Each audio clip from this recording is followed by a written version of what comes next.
नागरिक उड्डयन मंत्री राममोहन नायडू किंजरापू ने विशाखापट्टनम हवाई अड्डे पर डिजी यात्रा सुविधा का शुभारंभ किया। राममोहन नायडू किंजरापू ने कहा, मुझे ये घोषणा करते हुए खुशी हो रही है कि आज हम देश के 9 हवाई अड्डों पर 9 डिजी यात्रा सुविधाओं का उद्घाटन कर रहे हैं। इस डिजी यात्रा सुविधा की सबसे खास बात यात्रियों को निर्बाध और संपर्क सहित सुविधा प्रदान करना है।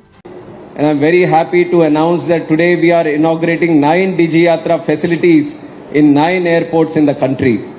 And across the country we already had 15 Digi Yatra facilities. And the most important thing of this Digi Yatra facility is the seamless, contactless facility that used to offer to the passengers. And you all remember how difficult it was, travel was how difficult it was for us during the COVID period. And during the COVID period, the whole country in different fields has come up with various innovative solutions to deal with the COVID scenario. And one of the important innovations that Ministry of Civil Aviation did at that time was the introduction of Digi Yatra facility.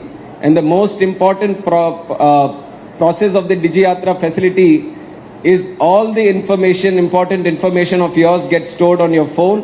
When you come to the airport, there is a seamless, hassle-free travel for you to get inside. Otherwise, you remember how the CISF person has to check all your credentials. And you used to remember previously, maybe 5 years or 10 years back, when you have to enter the airport, you need to have a physical printout also of your ID, of your boarding card.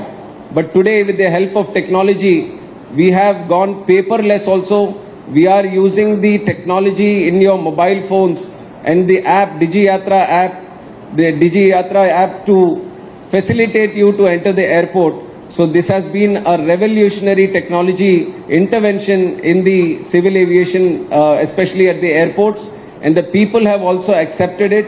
And if you look at the numbers today, there are 3 crore people who have used it till now, and more than 54 people who have downloaded the app on their mobile phones also. And we have got feedback from the people who have used it. They all have had excellent experience of using Digi Yatra, and they have said that we want Digi Yatra in many more airports. So initially, in the phase 1, we have started in 15 major airports, and now we have expanded it to 9 more airports. And in future, Ministry of Civil Aviation has a target that every airport in the country should have Digi Yatra facility, and we are going to make it happen in the coming years.